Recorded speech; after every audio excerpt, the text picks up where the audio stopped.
for the Hertford County Board of Education for Monday, February the 24th, 2025. At this time, I ask that you stand as our Pledge of Allegiance will be led by our Bearfield primary student, Ms. Logan Davis.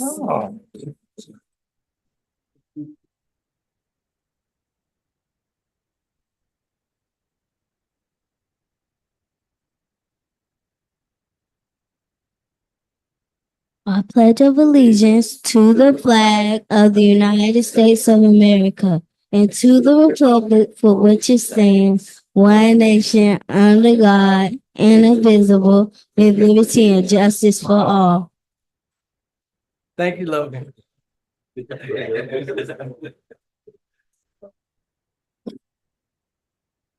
At this time, I entertain a motion to approve the consideration of minutes for our January the 27th, 2025 regular scheduled meeting. Has been moved. Do I have a second? Second motion. Has been moved and properly second. All in favor, state aye. Aye. All opposed? Motion carried. 1.3, the acceptance of the agenda. I entertain a motion to approve the agenda as presented. Motion to approve the agenda as presented. Has been motion and properly second. All in favor, state aye. Aye. All opposed? Motion carried. Moving to engagement excellence, 2.1, student recognitions, Ms. Freeman. Good evening, Chair Hall, members of the board, Dr. Pratt. Tonight, we proudly recognize and celebrate Black History Month. Please step forward when I call your name to read your passage. What does Black history mean to me? First, we have Aiden Manley, representing Hertford County Early College High School. Next, we have Samaj Fruit Trail, representing Riverview Elementary School. And next, we have Miss Amaria Rawlings. And we want to recognize Amaria because she also advanced to the state level in the MLK writing competition, part of the Ahoskie Women's Club Annual Art Festival.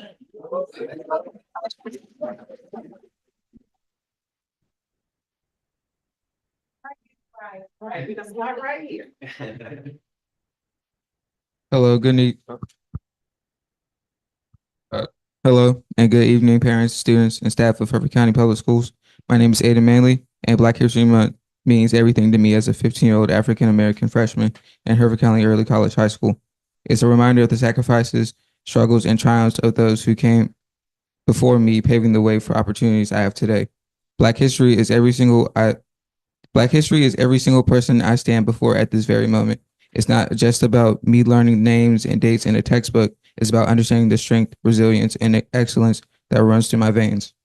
This legacy inspires me to push forward, chase my dreams, and break barriers, just like those who fought for our rights and dignity. It reminds me that I can stand on the shoulders of giants, and it's my responsibility to honor their legacy by striving for greatness in everything I do.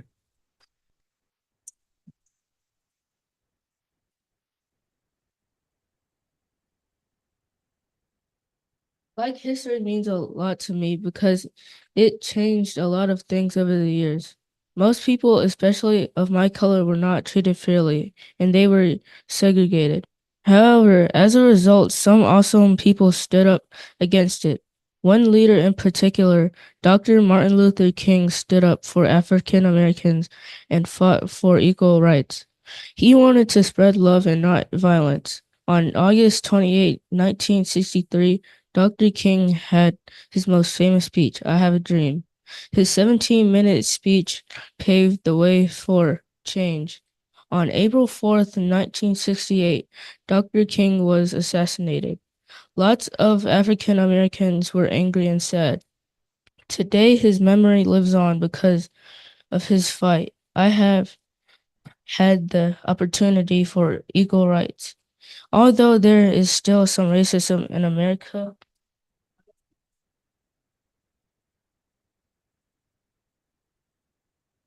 I am able to live free and normal life, and I am thankful in 2025 and beyond. I pray that his dream continues to live on.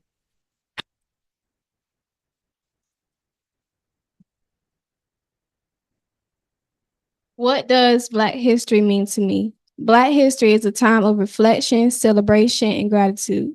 It is an opportunity to honor adversity, strength, and accomplishments of African Americans who have shaped history. From fighting against slavery to challenging organized racism, our ancestors and leaders have paved the way for the freedoms we have today. I am forever grateful for the sacrifices and courage of those who came before me. Those who marched, spoke out, and broke barriers so that future generations could live with more rights and opportunities.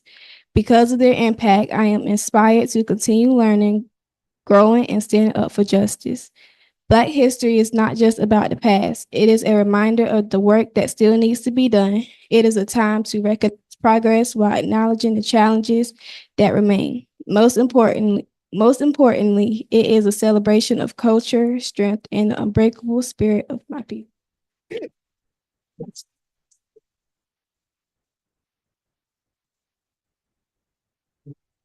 Board members, do you mind coming to take a picture?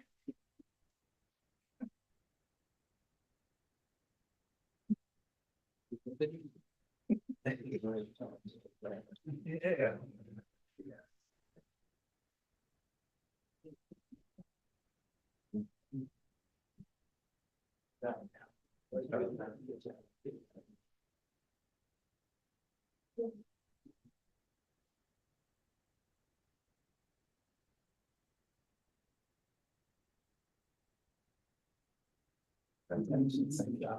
Let's give them another hand.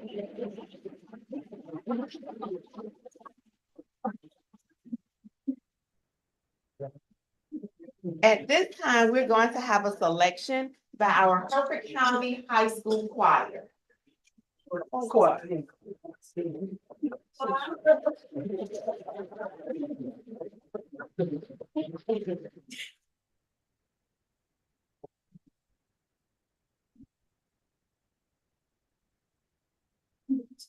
And we're few in numbers tonight, so we're gonna do what we do.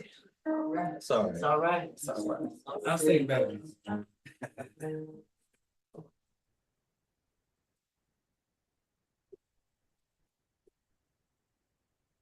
I'm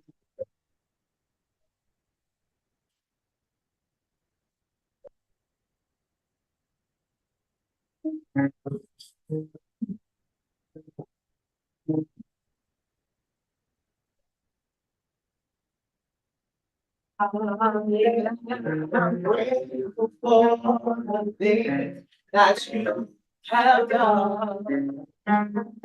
Yes, I'm grateful for the things so things why I do know about your word. Because I'm grateful, so grateful to praise you, Lord. Me. My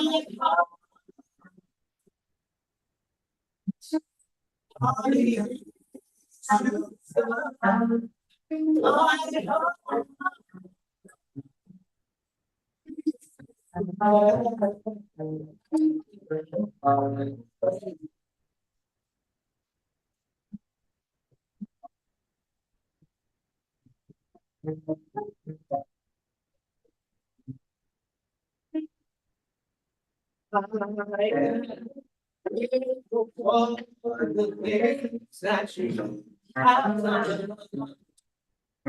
Yes, I'm grateful for the things you praise me for. I do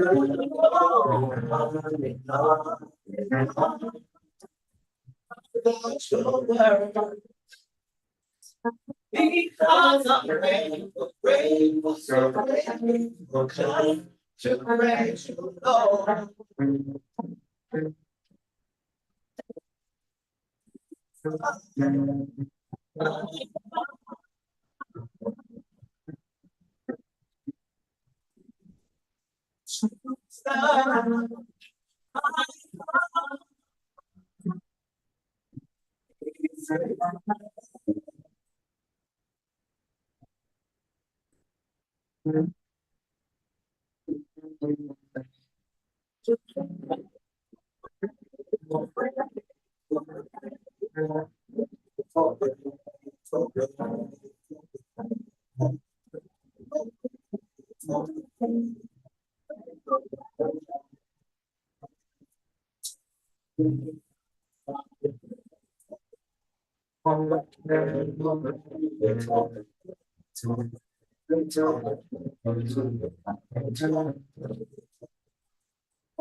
I'm sorry, Mr. Taylor, can I get you guys to come back and get a picture with our board? Board of you, please join us for a picture.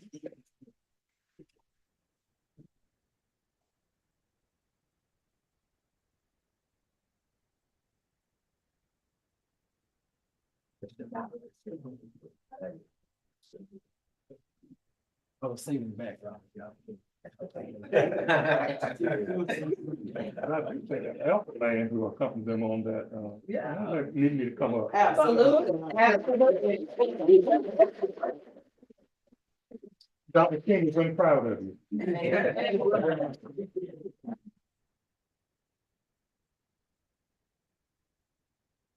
Thank you. Let's give him another hand.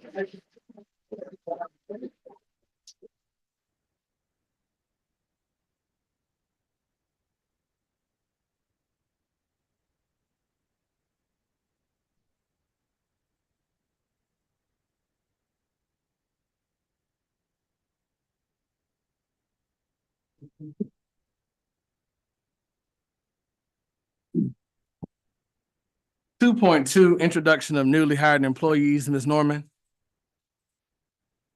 Good evening, Chair Hall, Vice Chair Hall, board members, and Dr. Pratt. Tonight, we have the pleasure of introducing one of the newest members to our Bear family. When I call your name, and it's only one person tonight, when I call your name, I will share your position, location, and an interesting fact that you have provided for us to learn about you. So we have Mathis Vaughn. Please stand up.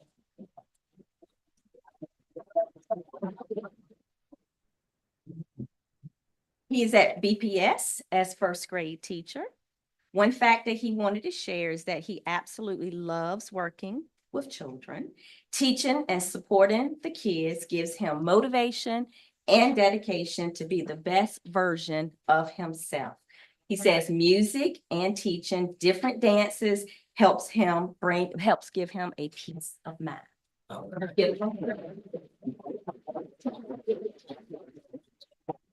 Ms. Porter. Mr. Vaughn, on behalf of the Hertford County Board of Education, we welcome you to our Bath family.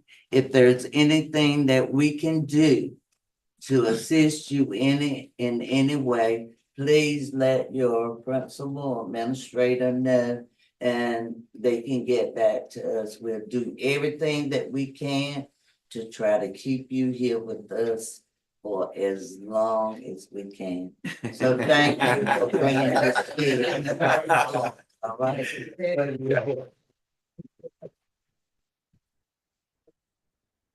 Be the bar, Ms. Norman. Good evening once again, Chair Hall, Vice Chair Hall, board members, and Dr. Pratt. Tonight, we would like to share with you our February Be the Bar employees. Our mission, of course, is Hertford County Public Schools foster a safe and nurturing environment. And let me pause for just one moment. I started reading directly. Certified and classified staff. When I call your name, you're going to receive your certificate and your bar. You'll come up in the front, and then we'll get a picture with our board members. So we'll start with our certified first, and then our classified, and then just wait for just a moment because our board members would like to share something with you. So now we'll start again. All right. Our mission, Hertford County Public Schools will foster a safe, nurturing environment that serves all students and families through quality education, diversity, and innovative opportunities, ensuring graduates are globally competitive and equipped for success. Our vision is to cultivate today's minds to impact tomorrow's leaders. Our core values, student-centered, equity, accountability, excellence, and collaboration.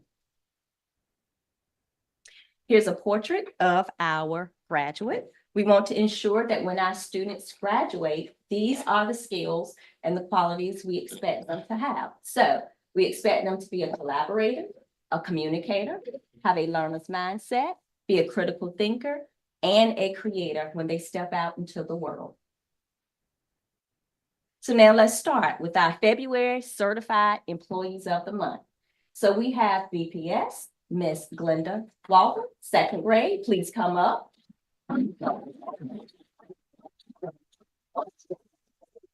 Right here. Yes, ma'am. AES, Avenue Rangers, counselor. Come on up.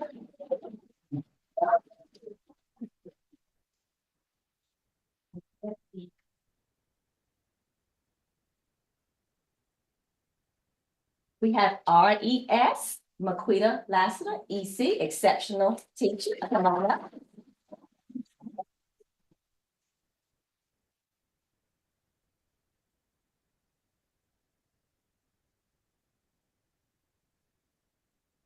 Hertford County Middle School, Raquina Vaughn, 8th grade science. Come on up.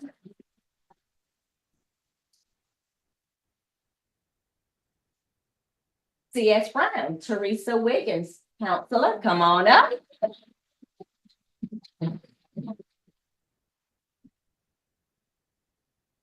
Early college, Jennifer Smith, 9th to 10th grade English. Come on up.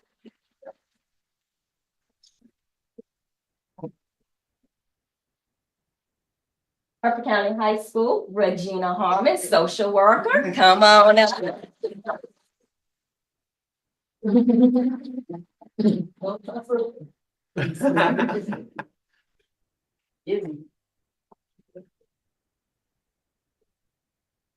And then Thomas Grind at the district level, our SIS coordinator. Come on up.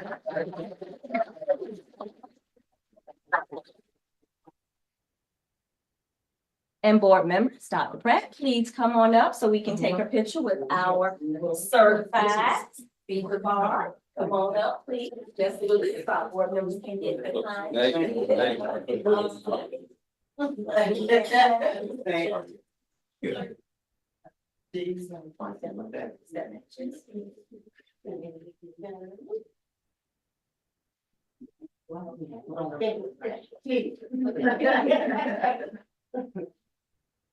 you. Let's give them a hand. And please certify, just stay back for just a moment as we go over the classified, and then our board members would like to say a few words, and then you can be released and go. All right, now we'll start with our classified. So at BPS, we have Joanne Lindsay, and I do believe she's not able to join us tonight. She's our bus driver, but we're still going to give her a hand.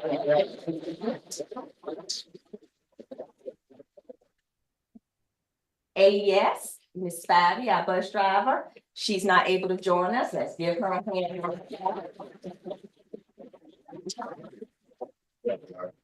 We're celebrating our bus drivers this month. So RES, Miss Emma Everett. Come on down.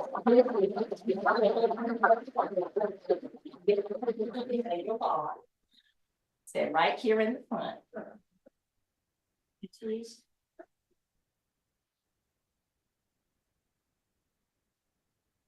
At our middle school.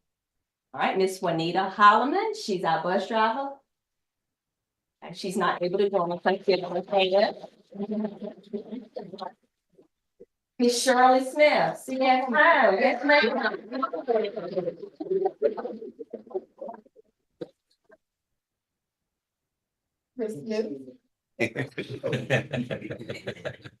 Early college, Dan Branch.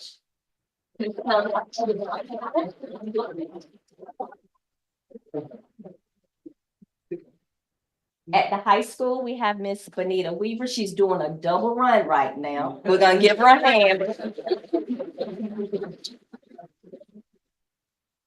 And then our classified district is Miss Tracy Rudd.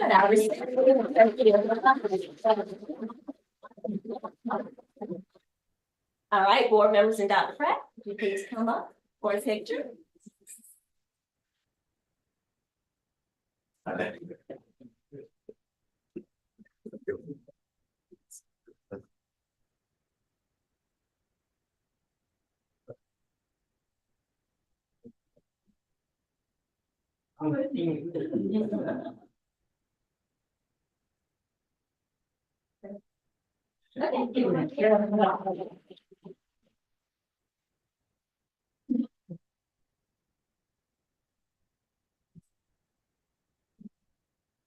And board members, I'll turn it over to you now. Thank you, Ms. Norman. Vice Chair Hall. Thank you, Mr. Chairman. And I'm honored at this time to offer words on behalf of the board, the Bear family, the parents, those who have interest in Hertford County Public School and in education. I want to thank you. Thank you for the job that you do each and every day, for meeting the bar, being the bar. It is exciting to see the smiles in here when you come forth. I was looking at the bars that, just a side comment, the bars that we've been given out, and there are any bars missing at Fort Knox, we know where they are. But even with that being said, I wish those bars could actually be of gold. But you know what? What you do each and every day for the citizens, for the kids in Hertford County, you can't buy it. You can get it only from one place. That's in here. And we thank you for that. We thank you for reaching each and every one of those kids who really and truly need it. They might not know it, but you know it. And we thank you for being here with us, being a part of this family. And if there's anything this board or the administration can do to improve your day as you go about your day, please let us know. And once again, thank you, thank you, thank you. I can't thank you enough for what you do for those kids. And even though one of them might be that one you say, you know what? There's still a loving heart inside of that child and inside of you. And I just want to shut up there, but I get emotional about it. Get talking about doing stuff when you really don't have to do it. Not to that degree, but you chose to do it. And you chose to be here in the greatest school system I know of in Northeast North Carolina. Thank you so much.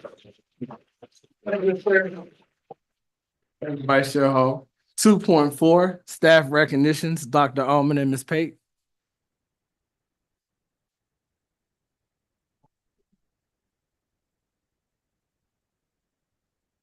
Good evening, Chair Hall, Vice Chair Hall, board members, and Dr. Pratt. On tonight, I'm going to be presenting to you our academic and No, it's school. Staff recognition. Yeah. Well, it's still good to be here. And I'm still going to present that in a little bit. But now we're going to present to our school council. Yes.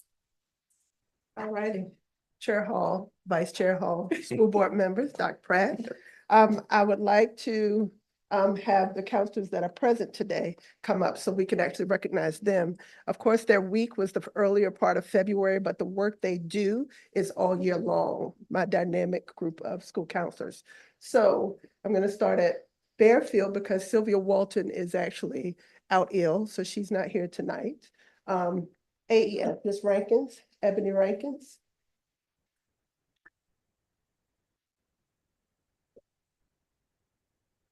Okay, Riverview, do I have Miss Glover here this evening? All righty. For Hertford County Middle School, Miss White, Lakedra White, or Miss Legina Hanson. All right, let's give them a hand. And those that from my high school crew, I have Miss Pamela Tan.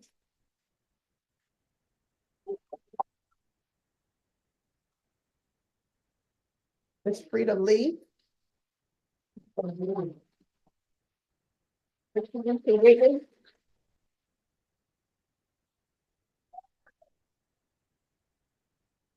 And Miss Melanie Van. And I didn't name their team. Miss Van is Miss Leah with Hertford County High School. Miss Wiggins is with CS Brown STEM, and Miss Melanie Van is with the Early College High School. Thank you, thank you, thank you for all of the wonderful work that you do on behalf of Hertford County Public Schools. Thank you on this side too. So, picture. Yeah.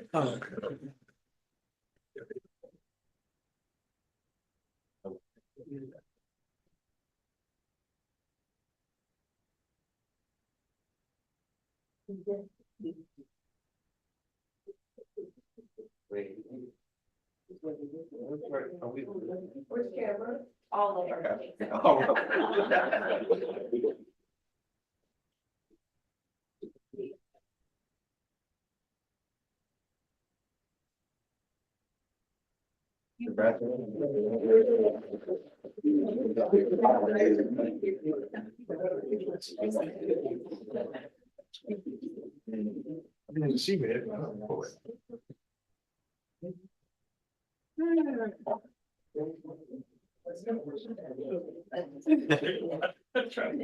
Okay.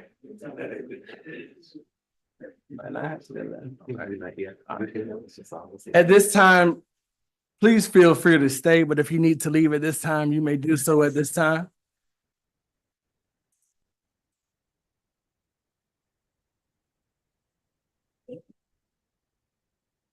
Ms. Freeman, do we have any public input? Yes, we do have one public input tonight, Mr. Chair. Persons making public comments will be allowed 3 minutes. Individuals must speak loudly and clearly. Please be kind, respectful, and direct your comments to the Board of Education. Please note that we cannot talk about sensitive and private student or personnel information in this public setting. Please note that the Board of Education's policy is not to respond to public comments. If an issue or issues requires additional discussion, conversation with appropriate parties may be scheduled to properly address your issues apart from the Board of Education business meeting.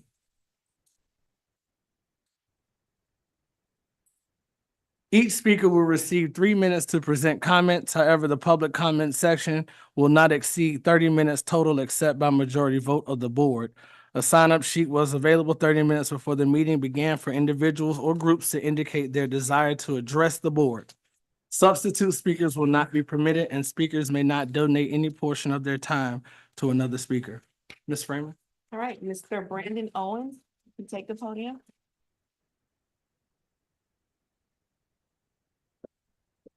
Mainly just want to talk about bullying in school by staff, other students, accountability of staff, and all the administration or the lack of, and trying to get to a bottom to resolve any issues that has been a continuing thing all year long, and it still has not been resolved besides moving the student instead of actually dealing with the problem.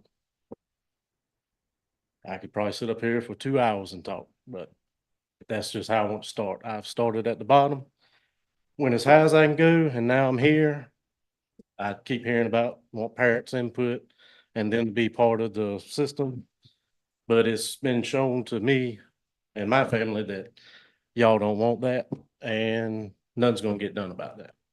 So email's been sent to the board February 8th. Have not heard a reply on that whatsoever. And that's just gist of it for right now.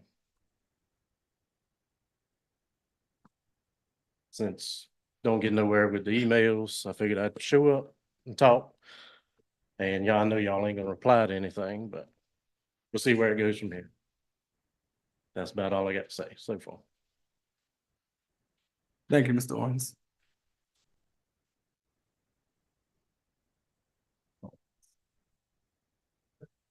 Two point six, Superintendent's Report, Dr. Pratt. Yes, good evening, board. My presentation will be brief this evening. We would like to start off with a basic review of the mission and the vision and the core values of our district. They're there for the community and also the board. We are rolling out our district portrait of a graduate. So we're excited about these characteristics that we'll be working with our school leadership, our teachers, and our students over the next couple of months and into next school year, and making sure everyone understands these characteristics that we expect our students to graduate in Hertford County Public Schools. I also would like to say congratulations to the junior varsity basketball team for winning the conference championship. And so we're extremely proud of their season of 13-7 overall, and in the conference 10-4. So kudos to our team and their hard work this school year. Very successful year, and just very proud of our young men and their participation. We can't overlook our Hertford County Middle School girls basketball team who participated in the conference. So they got all the way up to the final game, and they were not successful, but they had a great season under great leadership, and we're extremely proud of what they accomplished this school year. So congratulations to Hertford County Middle School girls basketball team. Also, our indoor track participated a couple of weeks ago in Winston-Salem. And so we had several winners or first place students at the competition. So congratulations to them and their hard work and what they did in the championship in Winston a couple of weeks ago. And then also like to lift up Nucor and our internships that started at Nucor under the leadership of Ms. Freeman. We have several students who are participating in that hands-on experience at Nucor. And so we're looking forward to developing this partnership and growing this partnership over the next couple of years. Also, March celebration, lift up a couple of celebration. Of course, March is National Nutrition Month.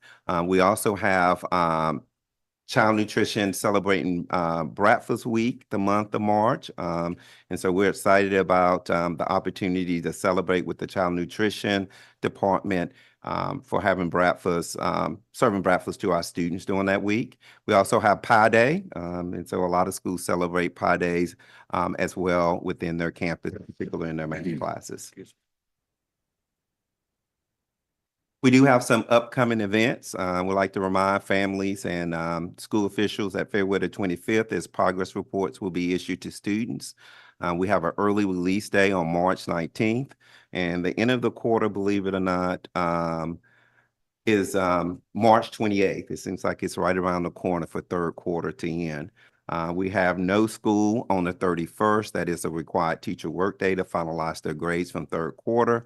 April the 8th, report cards will be issued for third quarter or first quarter at the high school. And then spring break is right around the corner at April the 14th through the 21st. And that concludes my report. Thank you, Dr. Pratt. Moving to academic excellence, 3.1, the second quarter update. Ms. Pate, Dr. Allen.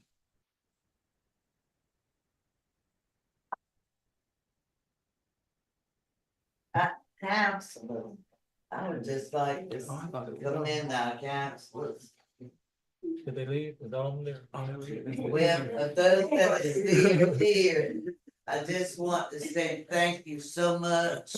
Most of the time you're behind the scenes, but just want you to know that we are aware of just how much you do to get our students prepared, for their future and how hard and dedicated you are to the children in Hertford County.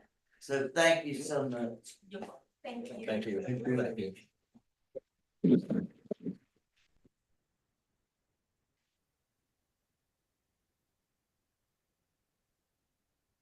Well, good evening again, Chair Hall, Vice Chair Hall, board members, and Dr. Pratt. I was so excited to share our news with you that I kind of jumped the gun a little bit. But tonight I'm going to be with Dr. Allman. We will be presenting our key updates with academic performance, grading trends, benchmark data, attendance, and school climate initiatives.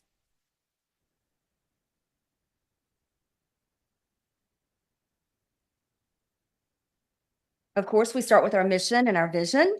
And in Hertford County Public Schools, we are here to foster a safe, nurturing environment, innovative environment to prepare all students for success, with the highlight of our vision to cultivate today's mind and impact tomorrow's leaders. With the core values, student-centered learning, equity and accountability, excellence and collaboration that always guide our decision-making and instructional priorities.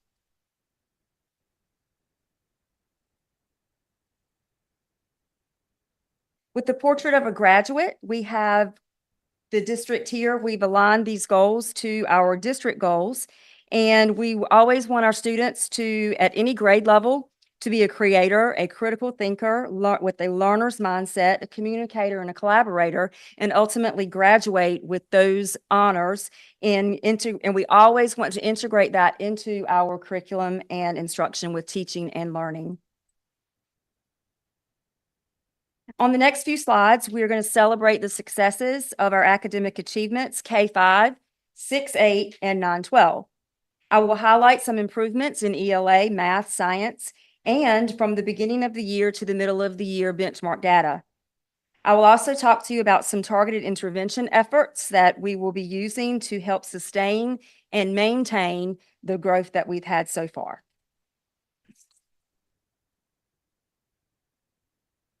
On this slide, you will see our K-5 academic celebrations. With our honor roll students, there's a total of 10.20% of our students have been successful with A or AB honor roll in first, second, third, fourth, and fifth grade. Students earning perfect attendance this quarter, there's a total of 13.6% of our K through 5 students. And students not earning a passing grade in 2 or more of their assigned classes, we've had a decrease in 10, now we're at 10.2%. And as a summary, a distribution of all grades assigned this quarter, there are 51.40% of our students have grades between A's and D's. With 6-8 academic celebrations, we have our honor roll students, a total of 98 students, with bringing a 20.29% average there on honor roll. With students earning perfect attendance, we have 12.22%, a total of 59 students. Students not earning a passing grade or 2 or more in 2 or more subjects, we have a total of 129 students. That's a decrease at the middle school with 26.7%. And you will see there another distribution of the grades assigned this quarter. With 9 through 12 academic celebrations, we have honor roll students, 35.15% in high school with A and AB honor roll. Students earning perfect attendance this quarter, we have 81 students, a total of 10.74%. And students not earning a passing grade in 2 or more of their assigned core classes, there was a total of 61 students making an average of 8.9%. And the distribution of all grades assigned this quarter, you can see that 481 A's were distributed at the high school. With our grading trends, you will notice From 23-24 to 24-25, the first box you see is ELA, and that is Ds and Fs. We've had a decrease in almost 2% of our students receiving Ds and Fs since last year this time. In math, you see another decrease. This is a 7% decrease in students with receiving a D or an F in math. And this is all grade levels, K through 12. In science, you will see a decrease, I'm sorry, a slight increase of less than 1.2% in Ds and Fs through the district. And in social studies, a decrease of 1.5% in social studies for Ds and Fs through the district. And that is a reduction of our at-risk students in 4 out of 4 subject areas. With our grading trends for ELA, you will see here the blue is what we always look for our A's. Green is going to represent B, yellow is C, orange is D, and F is going to be red. And you will notice that our bars for blue is significantly longer in most areas, with the exception of grades 6, 7, and 8. That's where you see a little bit of a decrease there in the blue. However, you will also notice that at the graph on the end, the trajectory of the bar is moving upward. So there is an upward trend in the distribution of the trending for the grades. That was in ELA. This is math. You will also see if you look at the blues, there's a significant blue bar in first grade, and then there's another significant blue bar in 12th grade. Everything in the middle is where all the magic happens. So you will notice that with the grades, the trending there in math, the more difficult the grade, the level progresses, the grades kind of narrow a little bit in that blue area. However, if you notice the graph on the end, you will see that there's also an upward trend in the grades, K through 12. Here we have our science. You will notice the same trend. The blue bar are the grades of the A, and then the F is the grade of the red. And you will see that there's a smaller bar of the yellow, the orange, and the red here in science, especially in the elementary grade level. Again, notice the graph moving to the upward trend for the 24-25 school year. Here we have our grades distribution in social studies. It's very similar to the science distribution. However, you do see if looking at the 24-25, there was a dip semester 1 at the high school, but it's going back up for semester 2. And these are real-time grades at the end of the second quarter.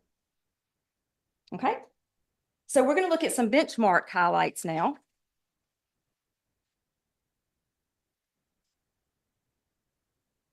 Looking at this map is M-Class. And M-Class is a comparison.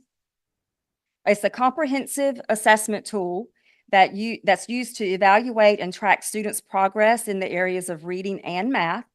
It provides detailed real-time data and allows us to identify individual student needs, monitor their progress over time, and implement targeted interventions. This tool is instrumental in helping teachers tailor their instruction to the improved student outcomes, ensuring that each student receives the support they need to be successfully academic.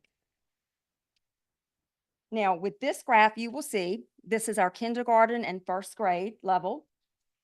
Looking at this report, we are comparing how our students are performing from the MOY last year to MOY this year at our elementary schools, kindergarten through first grade. According to this data, more students in kindergarten are performing at or above benchmark from last year to this year, with 16% of our students performing above benchmark and 21% of our students performing at benchmark. We also see fewer students well below benchmark as compared to the 23-24 MOY. In grade 1, more students are performing at or above benchmark from last year to this year, with 12% performing above benchmark and 25% performing above benchmark. First grade does show the same percentage of the students performing well below benchmark. However, the number of students decreased from 93 to 81.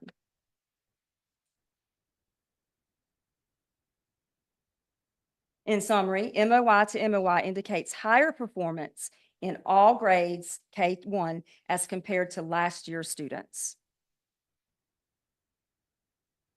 Looking at this report, we are comparing how our students are performing from MOY 23-24 to now at our elementary schools. And according to this data, more students are performing at or above benchmark from last year to this year in grade 3, with 12% of students performing above benchmark and 25% of our students performing at benchmark. We also see fewer students well below benchmark as compared to the 22-23 school year. In grades 2, we see a decrease in the number of students performing at or above benchmark from last year to this year. We also see a slight increase in the number of students who are performing well below grade level. On this report, we see our cohort of students. We see how they are performing and if they are responding to instruction and intervention. If we look at kindergarten, kindergarten is the top row. If you look at kindergarten, you will see the first measure, there are 57 students who were performing well below, which is the red, well below grade level. By the second benchmark, 78% of those same students were still performing well below grade level. 16% were below benchmark, 4% were performing at benchmark, and 2 of the 57 students were performing above. The reason why students who were red at the beginning are still red now, and we have an increase in that, is that the leveling of M-class doesn't change as like the leveling of the instruction. So as the instruction gets greater, the leveling of M-class gets greater, and it stays, the benchmark stays the same, so it's harder to reach, but our students are growing. And as long as we're growing to that benchmark, that's the important piece there. We do want them to be proficient, but by the end of first grade, this cohort of students hopefully will be at benchmark. This report shows how students progressed from the beginning of the year to the middle of the year this year. Here we can see an increase in performance of students at or above grade level in 2 out of 4 grade levels. The 1 grade level remained the same. We had 1 grade level whose percentage of students at or above grade level did go down. If you notice, kindergarten has a decrease of 5 percentage points. First grade increased 2 percentage points. Second grade increased 3. And third grade had no change in percentage points.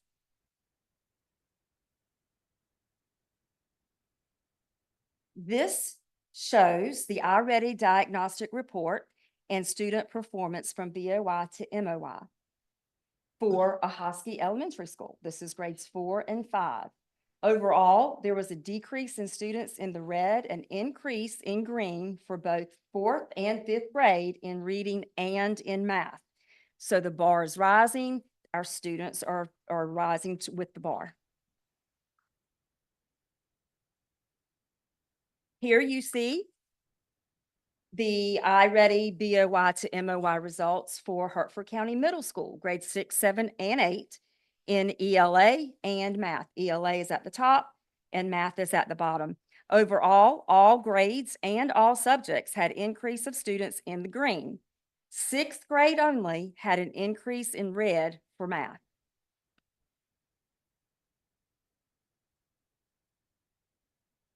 Here we have the BOY to MOY results in Riverview Elementary for both reading and math. I'm sorry, this is ELA.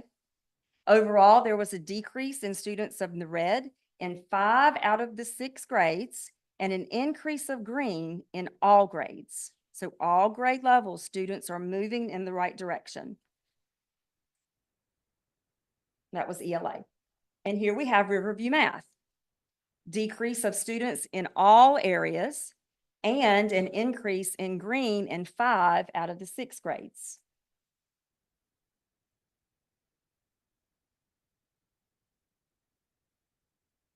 For Fairfield Primary School, we have the diagnostic results for student performance from BOY to MOY for ELA.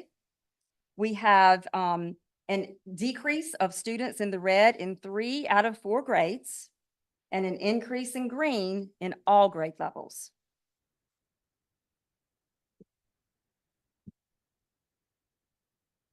Our math results at Bearfield showed that there was a decrease of students in red in all grade levels and an increase in green in 3 out of the 4 grade levels.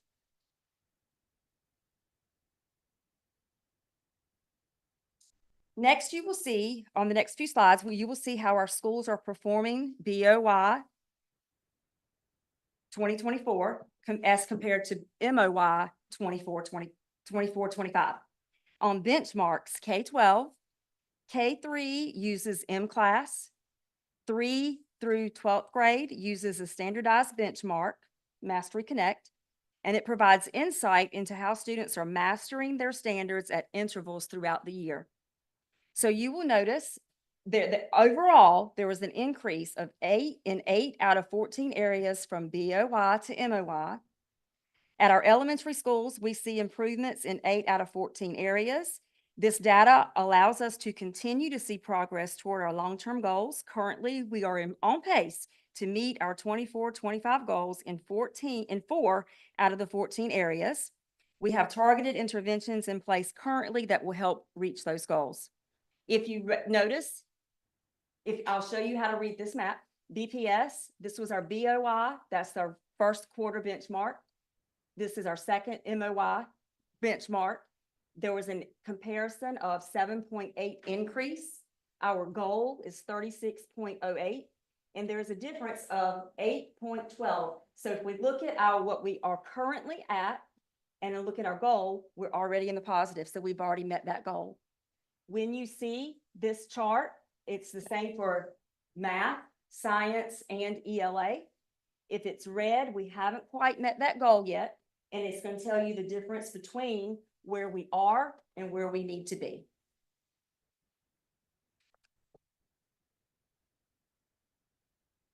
Here are our 6 through 8 benchmark data results. At our middle school, we see improvement in 2 out of the 7 tested areas from BOY 24-25 to MOY 24-25. And we see 1 out of the 7 areas have already met their goal according to their benchmark scores. If you look at this, you can tell that we haven't met our goals here. This is math, science, and ELA. 6th grade has already met their goal for the end of year. We had a 31.79 goal. At MOY, our percentage was 33.7. So currently we sit with an overage of 1.91. We do have standards in place where we're going to sustain that and keep the goal rising.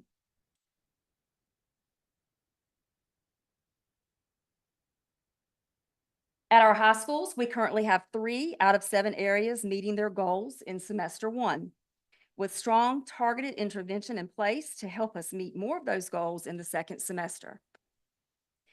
Hertford County schools are committed to building on this progress, refining intervention efforts, and ensuring that every student has the tools and support needed for long-term success. So if goals are out of range right now, we're pulling them inside range so that we can meet those goals by targeting instruction. And now I will turn it over to Dr. Allman for our academic and our attendance insights. Thank you. You need to click on it? Sure. Okay. All righty. So Chair Hall, Vice Chair Hall, school board members, Dr. Pratt, I get to talk to you about attendance. So on this first slide, we are the gray line, and you can see that the gray line is still trending above where we were after the pandemic, moving towards where we were pre-pandemic. So we're still trending in the right direction with our overall attendance per month. And this was as of January. As far as chronically absent students, at mid-year, we sat at 29% of chronically absent students, which is an improvement for us with our overall students without any attendance issues at all at 44%. What you see before you is a graph of where we stood as of February 14th, trying to give you more current data. As you can see, compared to the end of year last year, the only school that showed just a slight increase of their chronic absenteeism rate is the early college high school. Chronic absenteeism is relative depending on the number of days that they are actually enrolled in school and that percentage of absenteeism being 10% of that amount of time. I expect that number to change, to continue to trend, just as the others are, in a positive direction. Next slide. So we've had a year of action working with our attendance consultant. Our attendance consultant meets with our school teams on a monthly basis and provides professional development and training. We've been very focused on working on data-driven decision-making. We have our data in our Unified Insights dashboard right now. We've had Mr. Grimes work with us to even fine-tune that data even more. As of the last 2 to 3 weeks, I didn't send out this week's data. School teams are encouraged to really drill down to actual students and take intentional actions with those students. And the focus is on improving our school climate. Next slide. So some of the climate enhancing strategies that school teams have been working on, morning greeters to create a welcoming atmosphere, regular communication of attendance expectations. Our social workers are very busy making phone calls. Some of the schools, which I'll have some of the principals stand to tell you some of the things that they're working on, positive phone calls, notes, and certificates. We receive funds from the Partners in Education, and some of those funds are helping to fund our certificates and our celebrations for good and improved attendance. Classrooms, schools are working on their community building circles and gatherings, which are part of our, I want to say, our move towards our restorative practices with our students. Of course, we do our calls to express concerns, and then we're looking at individualized support for returning students. So right now, Ms. Anthony is in the room, the assistant principal from RES. She did share with me the photos from something that they did with their students, glowing with perfect attendance. Ms. Anthony, is there anything you'd like to add on behalf of RES? Yes, this is when students celebrated their great attendance with a glow party that we had on December 21st, 2024. Student had perfect attendance for the first quarter. They were invited to this glow party, and they really did enjoy the glow party for perfect attendance. Thank you. This is also RES, I believe. Behavioral and chill. Any comments with regards to that? I will say that the early college high school, I believe, actually had students come over and volunteer with ice cream for students at RES. Okay, next slide. Fairfield, Mr. Stinson. Yes, so we continue to celebrate our students each quarter. And so some of the events that we have, our awards of recognition, we had a dance party with ice cream. We were able to go to the Willy Wonka production over at AES. And then things that we have planned for third quarter, we have an X-Men outdoor games that we have planned to do that, since we are superheroes and that's our theme this time. And for fourth quarter, we have an Aquaman challenge. We've also talked to the students about getting perfect attendance throughout the whole year, and those students that will receive perfect attendance for the entire year will receive a plaque at the end of the year. Thank you. Ms. Riddick, AES.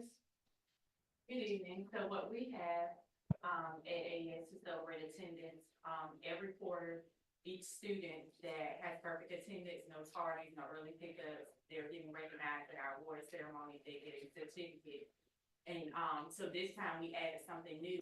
We did most improved. And what we did was we looked at those students that had increased their attendance by, increased their average daily attendance by 5%.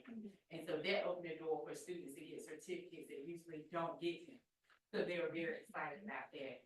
And also as a class, Ms. Rankins has her attendance hero award that she gives to the class, the home class that has the highest attendance.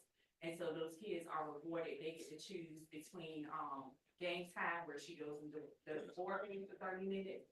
They get time on our leave in our gym, or either, they get some type of chill party or something like that. I forgot it. Yes, so she does do that with them. And that's, for their homework.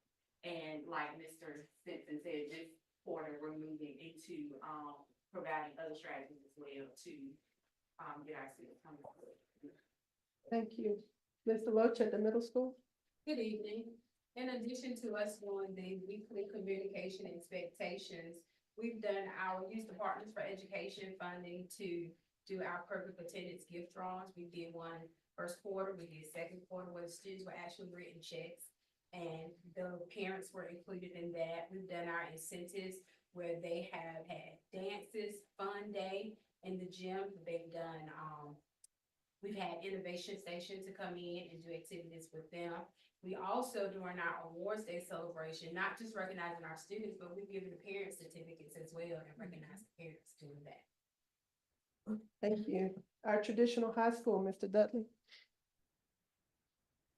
That's awesome. I like that. Make sure we can include our parents. I'm gonna start out a little different. I'm gonna first start out by saying that, one of our tiers this year was, I'm starting the day off with our gathering part. And so, first want to say with making sure that the school is safe. So with metal detectors and, our clear book bags, the students feel a little bit better about coming to school now. So, so that's been a tremendous help for us. Our team, working with Dr. Trusty, with, under Dr.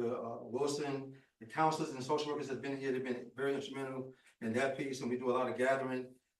We've had our awards programs, and so of course we did gift cards. So we have perfect attendance as well as students that have missed under the 3 days, 1 to 3 days. So we did most improved in that regards. We have a field trip. The snow days, both in January and February, kind of push us back, but it is scheduled for March 5th. We have our students for perfect attendance, both first and second quarter. They'll be going to Top Golf. Thank you to the partners for those funding. We have a pizza celebration actually this Thursday. In the past 2 years, well, 2 years ago, we were about 80% of our testing population. Currently, first semester, we've had 100% of our students to show up for testing in English 2, biology, math 1, and 95% in math 3. So we're celebrating all of those students just for coming. So they have a pizza celebration on Thursday. So we're looking forward to additional great things.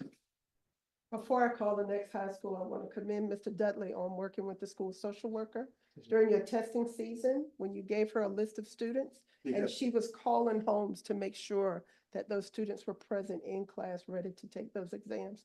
So thank you. Dr. Watford with CSB STEM.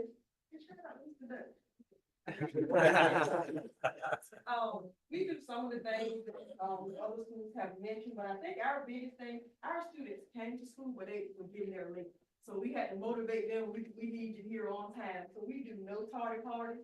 And once we announce that we're having our next no tardy party, they're making sure they're in school, making sure they're there on time. So that news kind of spread very quickly. We do a Feel Good Friday, so if you approve your attendance from 1 week to the next, you can participate during lunch. We have music, we have coloring pages where they can just eat their lunch and enjoy it and, you know, kind of let their hair down a little bit during their lunch. We have grade level competitions. Our 9th graders are always trying to beat our seniors, but it seems like our juniors are always the ones they're doing every single day. So the juniors keep winning. We do attendance all calls. Parents know that on Sundays, they're gonna get that call if the student is late or not there. We also do those personalized calls. We usually give sponsored by Hertford County Department of Education. They get to participate in school-sponsored events like the plays that they host at AES. We're gonna do a lunch on campus. My students love to want to ride the bus to the early college and run to Schwann Community College to get some food from a food truck. So we're gonna get a bus and we're gonna take them over those who have approved their attendance, and they act like that's the best thing in the world, just to be able to go over and have lunch on campus. We're preparing to celebrate our students who were present during those remote learning days. Our students showed up, they were there, engaged, and we want to celebrate them. Thank you so much. And last but not least, early college, Dr. Robinson. Good evening. I've definitely heard a lot of great ideas. We definitely need to get more creative at the early college. I would say our biggest sale right now has been our positive calls. So the teachers get the opportunity to nominate students every week, and parents receive a positive call on Fridays at 6 p.m. And so then, snow has kind of thrown off, our certificate distribution, but then students get a certificate on Monday, get their pictures taken. So we're trying to play catch up on some of that today. And so similar, with remote learning, what we've tried to do is get students to understand, even with remote learning, attendance is important. So we tag team together. And so students that were missing, we asked teachers to report that to us. So we make personal calls to figure out, what's going on. Some students had some serious situations like not access to Wi-Fi and things like that. And other students, just tried to, take advantage of that time period. So then we saw increases. So by Friday, we were able to report there were several classes with 100% attendance. So in addition to that, we're partnering with PTSO to take those funds from the foundation as well, to be able to provide students with some incentives financially to be able to demonstrate their support of being there. Like, we recognize, we see you for doing that. We do have award ceremonies every quarter. And so there is a perfect attendance award. The students are there, being able to receive. What we're working to try to figure out is a better way to celebrate the students for improved attendance. So that's a big push for the second semester. So over at RCCC, they have opened up the Wave Cave, which is like the indoor gym. So students have spoken about interest in being able to utilize potentially the equipment there or having open gyms. So we're trying to figure out some ways to try to catch the masses in celebrating their attendance. Thank you so much. Next slide. So impact and implications. So with all of the positives that you just heard, we are using data to make those decisions, to identify students who need those kudos and have those extras, as well as those that need that additional support. Dr. Trusty was just here on this past Monday. We're continuing to have professional development, digging deeper into our data, rolling out our attendance manual, trying to work out any kinks we need to work out before we do our really formal professional learning in the summer to start great for the 25-26 school year, establishing practices and protocols for all staff. Next slide. I included just little pictures of the types of agendas that our school teams are using when they are meeting to discuss their students, very tiered focused, very data focused, looking at different changes from either week to week or from last meeting to this meeting, and who's taking action. We're trying to build our capacity with taking very intentional actions to address chronic absenteeism. Capacity building. So I've already talked about rolling out the manual. That's in our attempt to establish a systemic response to student attendance. We want to identify very clear roles and responsibilities. I mentioned that we now, Mr. Grimes now gives me data that's in addition to, or a little bit added to, what we have in Unified Insights. So the teams are able to filter that weekly data, encouraging those data-driven discussions, having those proactive responses as opposed to being reactive because they're identifying students early, and then division-wide, just looking at that follow-up and accountability. And for me, that wraps up the attendance part of this presentation. Thank you. Thank you all. Board members, any questions or comments at this time? I'd like to make a comment. Yeah, Ms. Porter. We've heard quite a bit from everyone tonight. I'm very impressed because we know how important attendance is. If you aren't in school, we know that you cannot do it because you aren't getting the assistance that you need. But I also am impressed with all of the schools and administrators of how you reached down on Fridays. You said you called with positive comments to let the parents know about their child. And this means a lot to any parent. It's good to hear from an administrator, teacher, or whoever. You are taking your time to call a parent and let them know how their child is doing, and I really appreciate that. Also, the Sunday evening calls, I heard from an administrator, I think it was early college and some more, how you would call your parents to remind them of, the attendance and that how important it is for them to, be in school that week. So, our board has always emphasized, direct contact with parents. I'm so glad that you're doing it because these are things we don't hear in the neighborhood. But we heard it tonight. We see from the data that was given, how you're continuing to drive with the data. We know that, we have not met all of the goals, but look how many we have met. And, attendance means, and it's, motivating with that. So I just say continue staying in touch with the parents. We're glad to hear that. We're also glad and thankful for, everyone in this room and teachers, parents. Also, like when you were giving parents, a recognition and a reward also. Because sometimes they have kids that are going to, several schools. And, I'm sure that makes them feel better when they receive that reward. So I just want to say thank you. Thank you to all. Thank you for the data, because as long as we say data-driven, we can stay focused on what is going on with our students. And I heard you say you looked at the data, you saw some that, needed, we weren't far away from the goal, but you had already started working, on what needs to be done to get them there by the end of the year. So thank you, Dr. Pratt, for your guidance, and thank you everyone that has participated in it. Continue to do a good job.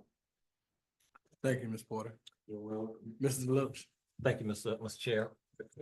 As a board member, I'm really excited about the opportunity to hear this data tonight. It's excellent data. Data is something that we can look at, and if we don't do anything with it, it's not worth the hill of beans. But tonight, from what you shared with me and what you all have planned, sounds like you plan to get this information to the teachers, work with them, get them on the right track, help them to get our students where they need to be. More importantly, I'm pleased because I'm the president of the Partners for Education. And I was going to ask Dr. Pratt lately, we talked about a little bit about trying to get this data to see how is this money that we've given the schools, how is it being used? Is it beneficial? And based on what you've shared with us tonight about the attendance, I can report back to the board that that money is well spent.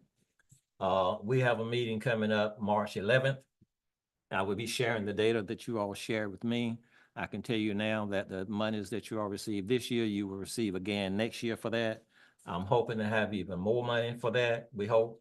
Yeah, we hope. We can do that. And our focus has been to support our schools, our children, and the system. We're really concerned about our new teachers coming. We're really concerned about improving academic achievement. We've got monies for that.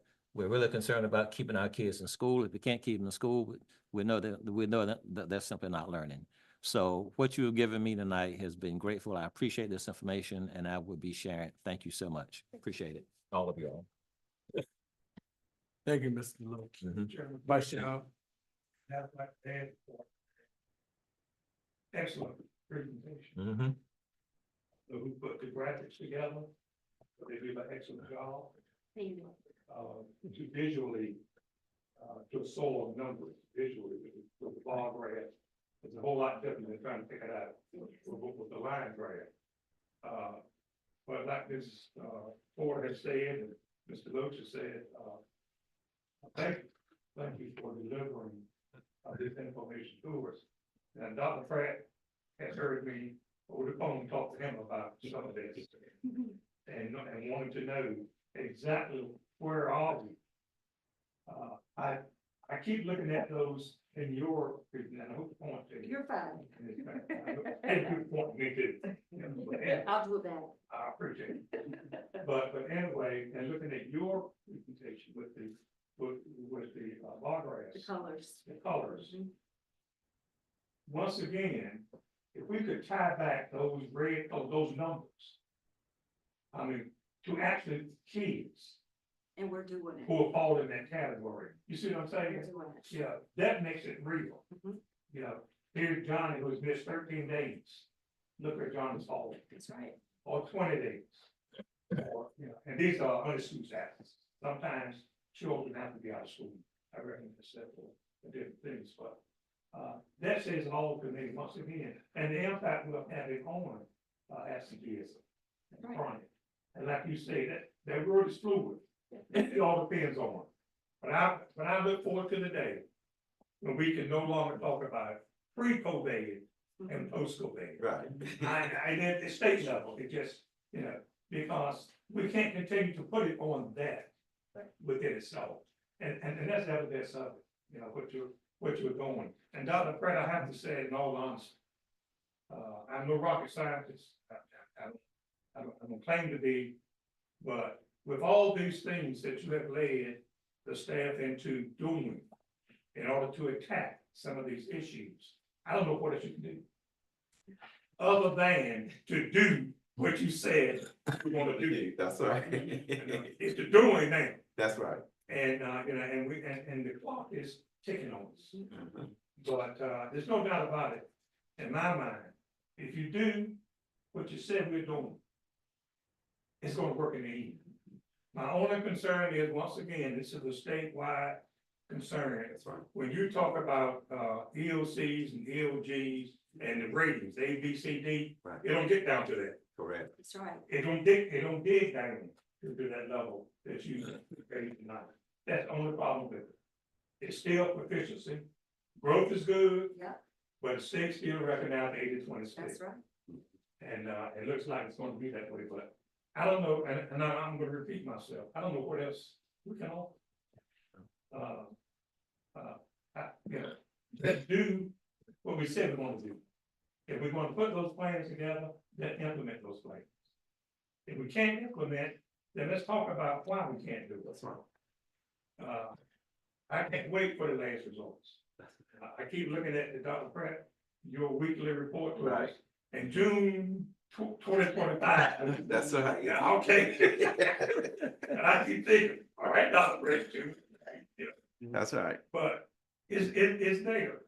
And, and it's, and looking at those percentages of A, B, C, and D's, Mhm. you know, in all honesty, I will say it, D to some kids is a tremendous improvement. Mhm. I mean, you know what I mean, it's not what we want them to be, but it's a tremendous improvement. And if we can get them in school and get them focused and in a safe environment, our kids can do it. Don't tell me they can't. And we have the staff that can do it. And at the end of the meeting, Dr. Brandon Moore, I'll tell you what the General Assembly is all about when it comes to this, and the new state superintendent, Lieutenant Green. But I thank you for it. I thank you for it. Now, we'll ask this. Is all of that in that weekly report you sent out? Some of that ain't in there. No, I think the pictures were not in there. No, some of the rest stuff I'm going in, I don't remember seeing it. But we got it I tonight. don't think some of that was in there. We got it The tonight. reason I'm saying We that got it is, tonight. You want it? Okay. I wanted a hard copy. He wants a hard copy. He wants a hard copy. That's what he asked for. He wants a hard copy. You got Not that I said. But I need that. I said to myself, you said it now. Yeah. I'm gonna find time somewhere to look at something. That's right. But some of that stuff, some of those numbers and whatnot, was eye-opening to me tonight. But yes, sir, I'm gonna repeat now in public. Hard copy. That's right. Got you. Thank you, because you know, and I got you a free address. That's right. That's right. Thank you again. Thank you. And I got a lot more stuff, but I'm not gonna say that. It's exciting. The possibility. And we've got to have growth to get to proficiency. That's right. That's right. That's right. Advance the powers to be. I wish, that's your job. I know it. Things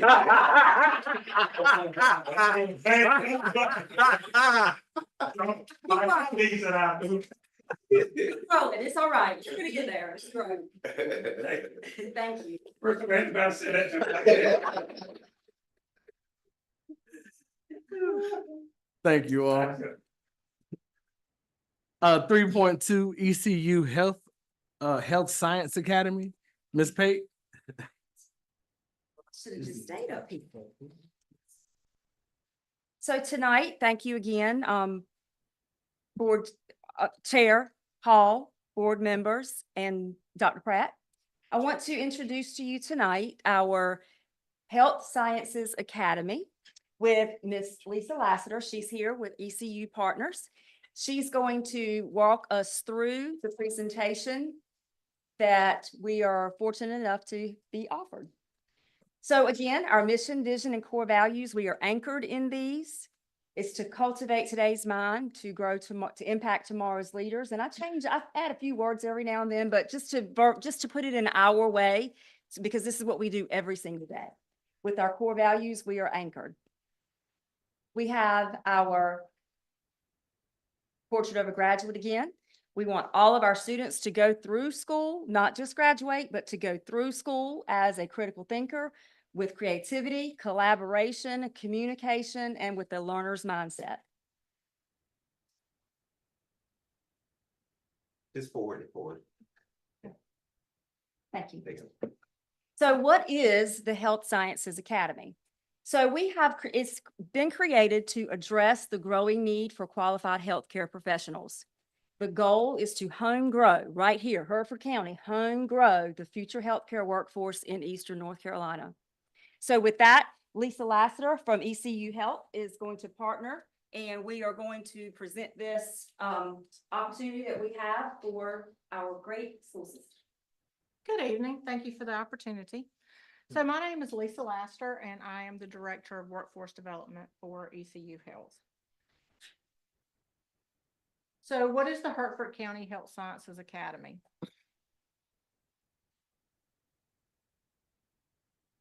So this is a partnership between ECU Health, corporate, I actually work for the corporate office, and Hertford County Schools to find a way to homegrown the future to feed into our healthcare workforce in Eastern North Carolina. So how are we going to do that? Ooh, slow, little right in there, isn't it? So we have contracted, ECU Health has already contracted to reimburse the school system for a program coordinator. I actually came here today to do some interviews for that position and to also offer an operational budget for that program annually. This program is not a grant. It is funded entirely by ECU Health. And it's a long-term workforce development initiative that lies up under the work that I do under workforce development. So the coordinator will not be an employee of ECU Health. They'll actually be an employee of Hertford County Schools. And the reason that we do that is because to ask someone outside of the school system to function within the school system is just about impossible.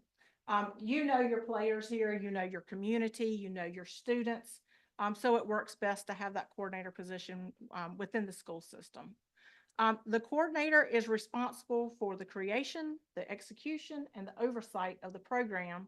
And this includes a lot of different components. As you can see, it's community partnerships and collaborations. It's exposure and educational events. It's leadership, and a lot of people like to call it soft skills. We don't prefer that word. We like the word professional skills. Training and career pathway counseling and college prep opportunities. So this is a program. It's not a classroom or a club or a society. It's a program. It is not a CTE specific program, although they will work together in a symbiotic relationship, of course. And the coordinator is going to work independently with those students who are having interest in healthcare. They actually recruit in the 8th grade And they can, they have a second and third opportunity to join the Health Sciences Academy in ninth grade and the very beginning of their 10th grade year. In case in eighth grade, it's not something they're interested in, they don't hear it, they don't know, or it just hasn't caught their attention yet. So the coordinator is going to need to work with the schools to be able to access the individual student information as needed. So why are we doing this? So we need healthcare professionals. I know everybody knows we need nurses, right? That just nationally, everybody needs nurses. We don't, but there's a lot of disciplines, y'all, that are outside of nursing. And most students today know two professions in healthcare. Do y'all know what they are?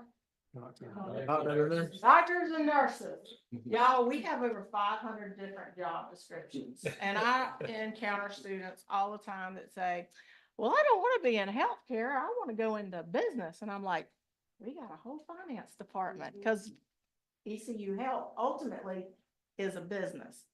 I don't want to go into healthcare. I'm going into computers. We've got an entire information, not even just IT, information systems, hundreds, actually thousands at this point, of computers that have to be maintained. And think about the security that you have to have in healthcare as well.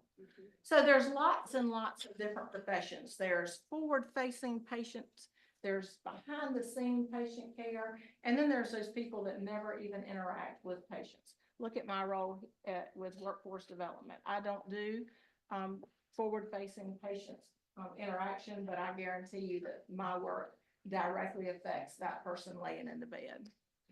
So healthcare is growing.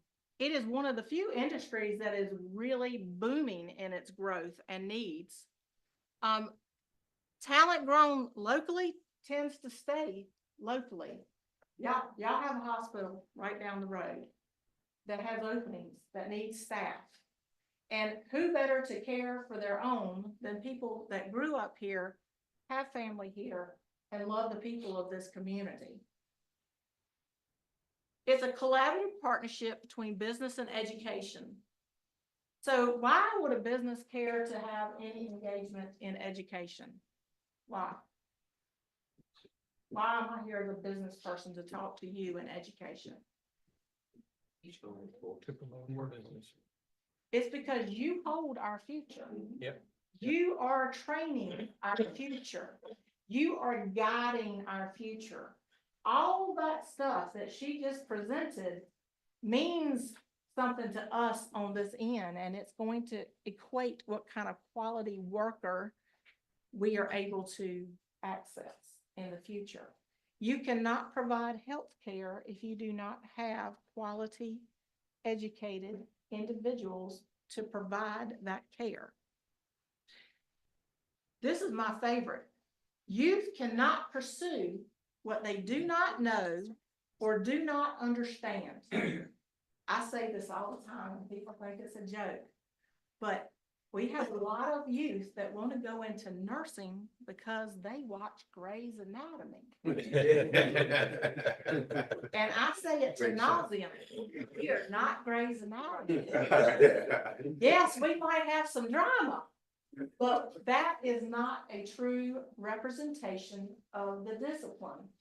I don't want any child ever to go into any profession because of something they watched on TV. Okay. I cannot point to this one. I should have bolded, underlined it. I can't say this one enough. And Hertford County is one of the 29 counties that ECU Health serves. And we have hospitals, we have clinics here. And this goes with our mission. Our mission is to improve the health and well-being of Eastern North Carolina. So are there other health sciences academies? Indeed, there are. So yes, resounding yes. So Pitt County has had a health sciences academy that has been in existence for 20 years this year. I was actually the one who was fortunate enough to expand that model to Duplin with Dr. Obasahan in 2012. And I was gifted some money from ECU Health this last cycle, and I am in the process of expanding to Hertford County, Edenton, Chowan, Beaufort, and the Roanoke Rapids Graded School District within Halifax County. So what is the eligibility to even go into the Health Sciences Academy? So we look for students that have an AV, now we recruit in the 8th grade. Okay, and then again, you have opportunity in 9th grade and you have opportunity in 10th grade at the beginning of that year. So we look for a 3.0 grade point average. You need the grades to be competitive, especially when you start looking at the curriculum for health sciences in any school. Doesn't matter if it's 2-year community college or it's a 4-year university. Clean disciplinary record, and when I say that, I'm talking more of the out of school than the in school, because we all know that middle schoolers might do some silly things. A willingness to volunteer in your community, because volunteerism is one of the mandates of the program. You have to have 25 hours a year. And of the 100 that you would get between your 9th and 12th grade year, 25 of those do have to be in a medical setting. And then just have a desire to explore and learn. So what kind of things might they do when they're in this program? So we do tours of medical facilities, we have shadowing opportunities, we have volunteer opportunities. We collaborate with CTE on different specialized classes and a healthcare focus. We have summer programs. We have special recognition at high school graduation. They have a cord, and we have a gold shield that goes on their diploma to designate them as a Health Sciences Academy graduate. We have their ability to get a letter of recommendation. This could be for scholarships, college applications from the Academy coordinator. We have an ambassador program. This is a program where we actually take a group and do, they're kind of our test group. They help us with events, and they also is the group that we try out different trainings or exposures or leadership. We have themed field trips, workshops, education sessions. We do college prep activities, and that could be anything from SAT to ACT training. We also do things like etiquette training. A lot of times we find students are, especially in scholarship interviews, they are taken and they are given a meal, and the meal has the 12-piece setting with all the different glasses and all the different forks and the little ones across the front. Well, how many of y'all eat like that in your fine dining in your home? So I'm gonna tell you, I didn't grow up like that, but I had to be trained in it. So instead of them being still engaged in the interview process, because that meal is part of the interview process, they're thinking more about, well, what am I supposed to do with all these utensils, and what do you do with this? So we do etiquette training with them. It's just one example of things, and of course leadership skills. So next steps. So you guys have advertised for the coordinator position. Today I did come and do some interviews. Hopefully next month we'll be coming back to you with a candidate to approve for this program. And then those, the coordinator will have to go and train with both the previous academies that I spoke of with Pitt County and Duplin County. Y'all are probably going to be more representative of Duplin County because they are a smaller county like yourself, as opposed to Pitt. That's quite a large program. It's funny you said post-COVID and pre-COVID. I think you were talking about you'd be glad when we stopped doing that. I will too. But we are coming back to life now. Like the program in Pitt County, pre-COVID, we were sitting at a roster of 1,100 students. And we went down to about 700 during the COVID era. And then we are back up to 900 in that program now. Saw that relatively the same in Duplin County. We're sitting at a roster of about 250 students now.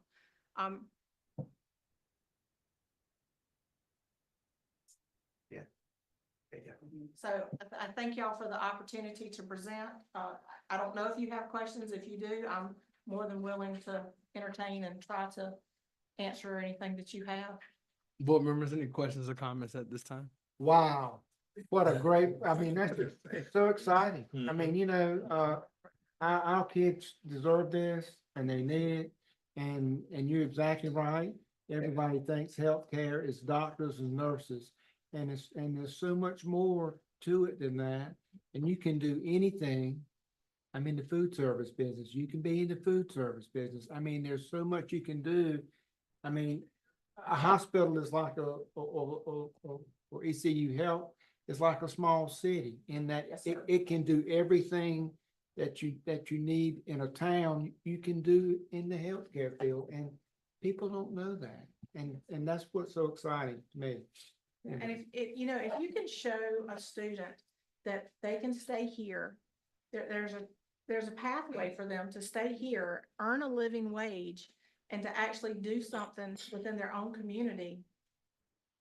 It's truly a no-brainer. Well, you don't have to sell them on a house because they already live here. You don't have to sell them on Hertford County because they already live here. Yes, And so, I mean, they might want to expand and go to Pitt or go to some other area, but if they want to stay here, they can stay here.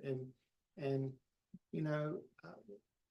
what opportunities that y'all offer, and it's really exciting that we're going to partner with you, and it's to me it's way up there. I mean, I can tell you, it's exciting for us. Well, it's exciting for us as well. Yeah, the budget side of it is reimbursement. I mean, we don't get a lump sum of money and procure to the bank, it's reimbursement. Yes, sir. Yes, sir. We pay the salary and benefits for the coordinator position, and then we give an operational budget to run the program. As far as the school district, do we have to provide, I mean, not have to, will we be providing office space for this coordinator? Yes, sir. Here or in the schools or? Wherever y'all decide to place that individual. Yes. There are three schools, Druid College, CS Brown, and the high school. They would be serving all of your high schools. Yes, sir. It's not that they're going to be in one high school. And where they sit is irrelevant, because I'm just going to tell you, if your coordinator is only sitting in their office, they're not doing their job, because you saw what I said about the collaborative partnerships. Making partnerships takes time. It takes conversations. It takes a defined effort. So they would be making partnerships not only within your school system, but out in your community with 4-year colleges, 2-year colleges, workforce development, economic development. I mean, they need to make partnerships with all of those areas. Whatever AHEC serves your area, I think it's either Eastern AHEC or Area L AHEC. They would need your chamber. They would need to incorporate with all of those different entities. And my last question is, Nicholas, I'm looking at a school day, the programs that we're talking about. The work is done during the school day? Not necessarily. It can be a mirror of all of that. So we don't, unless it's a defined field trip, we don't dip into any type of educational time. They do a lot of work in the after school and the evenings. We even do stuff on the weekends. So that's how that program. Now you might have your coordinator going to the schools and pulling the student out to speak with them briefly to discuss whatever is needed at that time. But it doesn't take your instructional time, no, sir. When I read it, I just said. And I was gonna ask about those other districts, which you already listed, who else has this? And, I mean, it's just, the possibilities is endless for some of our students, starting in the 8th grade, I think you said. And it's bringing such an awareness, because of the many occupations. We do think of even as adults, nurses and doctors. So to bring this to our students in Hertford County, we have so many students that are gifted in different areas. You may be computer, you may be math, but I will be totally different. And for this program to come here, it will bring an awareness to a pathway for students, and also to get the parents involved. And just think the occupations that could bloom from this academy with our children. Well, I will share with you that, I've been doing this for a very long time, so I have a lot of students that have passed through the programs. And I have recently been what I would call a frequent flyer with my parents in the hospital. And there was many, many times that the bedside person was one of my students. Andy, you mentioned your focus is workforce, but do you have any contact with Region Q workforce development? Yes, sir. Yes. They go about this. I don't know if they know yet. They will. I'm gonna say, like, that's your job, right? I got two jobs. I really liked that. So actually, that will be whoever the coordinator is would need to do that. But I will say this, when the coordinator is hired, if you have a direct, contact with that, organization, it would be most appreciated if you could take that coordinator and make that introduction. So to make that, work and partnership much easier. Thank you. Thank you, Mr. Chairman. Thank you, Vice Chair. Any other comments or questions at this time, board members? Just to say that I'm just pleased to hear about this. I'm excited about it. I just think it has so many possibilities for our students. You know, a lot of times young people don't know what they want to do in life. And like I said, they see TV and they got these ideas, but this is an opportunity. It's an opening door for somebody. So I just appreciate it. Thank you so much. Be a part of it. Everybody that's shining starting all these, we're all laughing with that. You see, you saw it. Well, if there are no more comments or questions at this time, board members, I entertain a motion to approve the contract and the MOU as presented by Ms. Payton, Ms. Lassiter with our ECU Healthcare Academy partnership. So motion, Mr. Chair. Has been motion, do I have a second? Been properly second. All in favor, state aye. Aye. All opposed? Motion carried. Thank you, Ms. Payton, Ms. Lassiter. Got mine.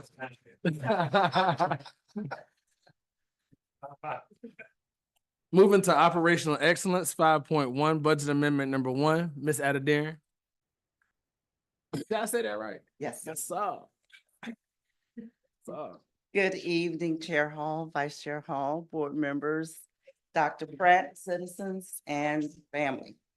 Tonight I bring before you budget amendment number 1. As you know, you approved the budget on November 24, and we're back before you with an amendment tonight. This amendment basically realigns our budget to what the state changes have been, along with any federal changes, as you will see in the document provided to you. Those are the only 2 areas in which we have changes.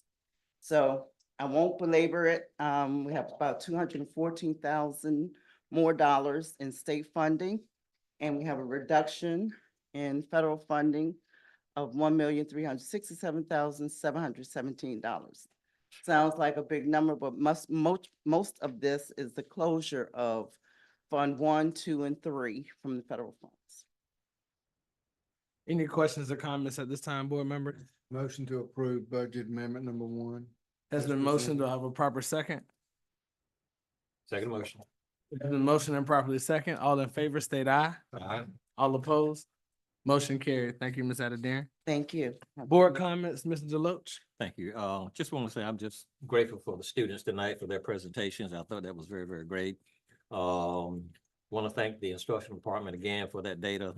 Some of it I've been waiting for. I know the board has been waiting for it, so it looks good to us. Appreciate that. And thoroughly just to thank ECU again for their efforts to start the Health Academy. I think that's a great program. And with that said, thank you, sir. Thank you, Mr. Deloach. Shield. Sounds like he said what I was gonna say. Very short. Thank you. Thank you, Ms. Porter. I would like to thank everyone involved in our achievement in Hertford County. The data, the presentation was great. We can look at numbers and graphs and charts, see where we're going, see what we need to improve on, go back, reteach, move on, and that's what you're doing now. Also would like to thank the ECU Health. Can you all imagine how that would affect the economy in Hertford County in years to come with our students? That's good. Good. Thank you, everyone. Have a good evening. Thank you, Ms. Porter. Vice Chair Hall. Thank you, Mr. Chairman. I also did all the comments made concerning tonight's board meeting thus far. Excited about the health program that we just approved. But let me run through a number of things quickly. I won't belabor the point. Coming from the state board and coming from Northern Alaska Athletic Association. As you well know, we are still, the third version of the realignment for athletics in the state of North Carolina is out. It's open for discussion from any of the 426 high schools that participate in the North Carolina Athletic Association. As you well know, it's not 4 divisions anymore, it's 8. Classifications, not divisions, but classifications.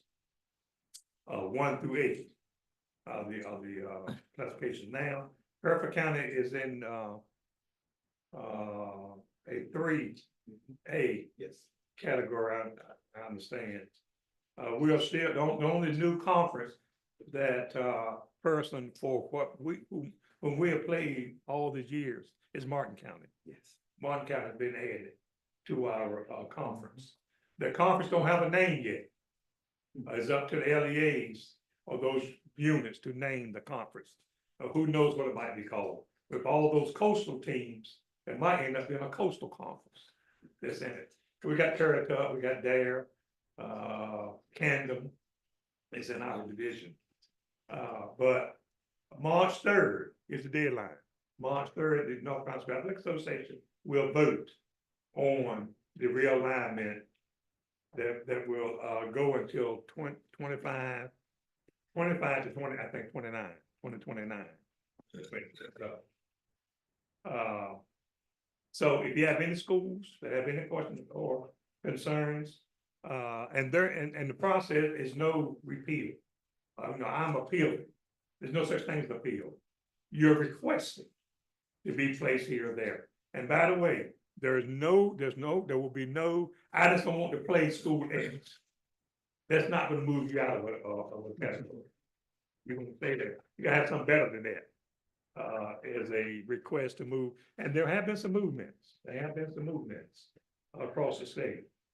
It's going to be an exciting time in high school athletics in the state of North Carolina. Now there's been a recent bill introduced by some legislator. I don't have his name right or her name right now. That's going to include middle school sports now. I don't know if you've heard about it, but now that's a monster. If it grows legs and starts moving through the General Assembly. By the way, there are 426 high schools. I just say there are 800 middle schools in the state of North Carolina. I always led to believe on my career that middle school athletics was intramural athletics. Well, I don't think that's what I'm looking at now. When they come up with, I don't think they'll move to a state championship. I don't know about that. But whoever this legislator is convinced that we need a program that's housed maybe over in the North Carolina Athletic Association. I don't know how they would do it to encompass dissolve. I call them dissolve over middle school athletics. We'll just see where that ends up. But there's also another bill, Senate Bill 84. I think that's the one.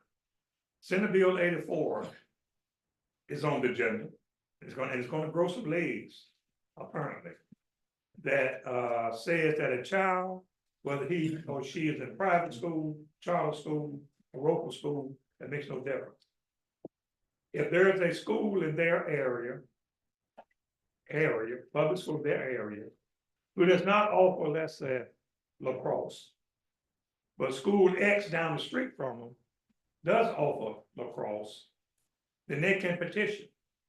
That child can petition to participate in lacrosse at that school, not the school that their area that they're staying in. Things gonna look a little bit different now. That one is probably gonna grow some. We don't know where it's gonna be, but And some more details to it. I'm not getting into details. But the big thing is, just because you are not a non-public school student does not mean that in future you won't be participating in sports. Now, that ends up being, you got a license, you got a insurance issue there. It's some of the Tebow stuff. Remember Tebow, the football player that was in Florida and was homeschooled and well, you went old now. It's back to North Carolina. NIL, it sort of died out. Name, image, and likeness, sort of died out. We often say that. It wasn't for every child to start with. But you don't hear a lot about NIL now. Thank goodness. There are only about 21 students in the state of North Carolina that we know of that has an NIL contract. And they don't have the contract because they're too young. It's moms and the dads or those significant others in their life. But it's still out there, but it's not like it was the last time we met. I'm sorry. The amount? Some of them? Of those 20 some? One of them is pretty big figure. One of them is in the millions. Yeah. Now, he has not yet signed a contract. But the average one is about $800. About $800. But, and I'm not talking about now colleges and universities. They're in the hundreds of millions. Some of those kids. The flag kid that plays for Duke, the flag young man, plays basketball for Duke. He moving off of 34 million to come. So, I mean, you have to understand, in high school, the word is student athlete, not athlete student. Two different things. So, but that Senate Bill 84 is something that we as a school district might want to keep our eyes and ears open for it.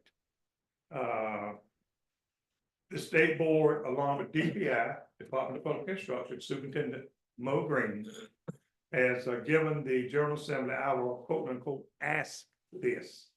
There's a combination of DPI and the State Board of Education's need for this upcoming fiscal year. And a couple of things that Mr. Green, Superintendent Green, and the board agrees on tremendously. There were 6 items that we gave to present to the General Assembly. And I'm going to talk quickly about only 4. One is more funds for school social workers, school nurse, school psychologists, and nurse psychology and school counselors. There is a tremendous need for those individuals to be appropriately secured, paid, and in public schools. The ratio of 1 counselor for 400 kids, ridiculous. Or a school nurse. So we're asking the General Assembly to fund some additional dollars for those. I don't know, Dr. Pratt, you might already know about all of these from your association membership. Restore master's pay. Restore master's pay for every individual that has a master's degree. The state took it back. Well, we're putting it back forward and said now, we are asking them to restore master pay to reward those people right here in the field that we recognize tonight, the bear people and the counselors, but hard work to do.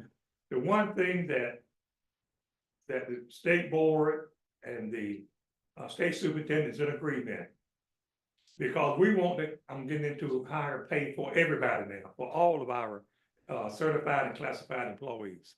We don't need to be lagging behind any school district in southeastern United States. I won't say North Carolina, I say that one day, southeastern North Carolina.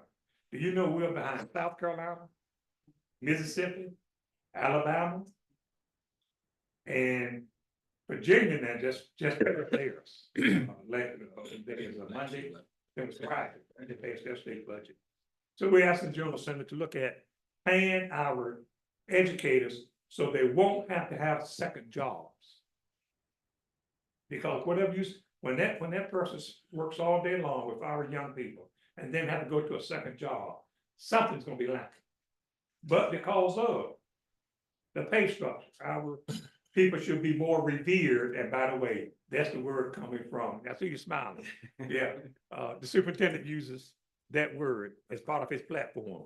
Our people have to be more revered in their roles today. Now, I want to talk about some office staff now. But I'm sure in order to run the engine, we need those people there too. We do.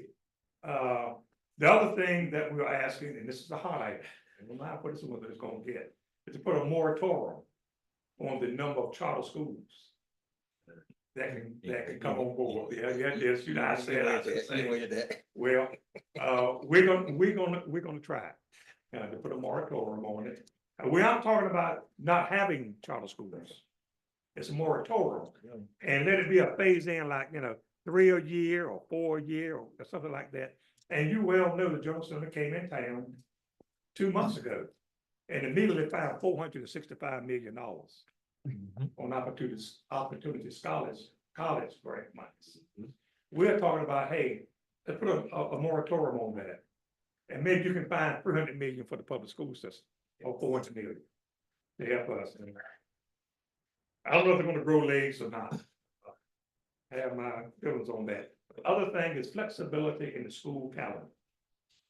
When we open and close the schools, as you know now, it's dictated by the General Assembly. But I do know that we were lucky, our local representatives, I was told, has a bill introduced. Yes. For Hertford County, to have flexibility when it opens and closes school, which will be a tremendous asset for us. Dr. Brett, you know more about that than I can talk, but I don't know who I think it might have been Hague and Ward, yes. Okay. Was able to get that through. Now, just called introduce, don't mean it's gonna take. That's right. Because it has to get through the Senate. And the Senate is adamant that maintain the opening and closing, even though there are 27 school districts that's opening and closing now at their own wing. You came from one of them. Yes. Well, you didn't come, but you were working for one of them. I worked on it. Yeah. They done not y'all. We'll just see about that. And I should end it at that. Senate Bill 84, school calendar, and to push for more school nurses and not doctors, nurses and school psychologists. That's the key, along with better pay for our people. They need it. We should not be lagging behind any state in southeast United States. No. Thank you, Mr. Chairman, and I will see that, but I had to get that out there. And that moratorium on those charter schools. So if you got any friends in the General Assembly in Raleigh, I don't know none of that. Give them a call and let them know that we need some help out here. Our people need that. Thank you. Thank you, Vice Chair. Certainly, I ditto all the comments tonight. It was good to see the presentations from our students. Principals, kudos to you for your I'm not gonna say out of the box, but that new box thinking for, incentivizing attendance. So that was good to hear the information.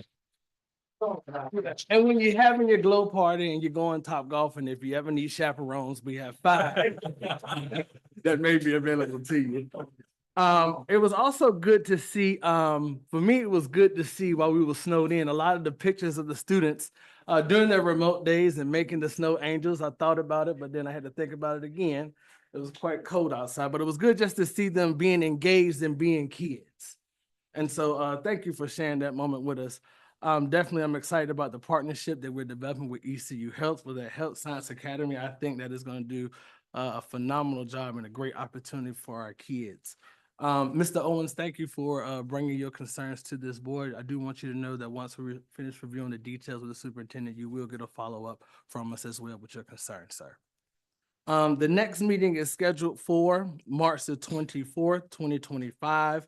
We will start our meeting at 5:30 p.m.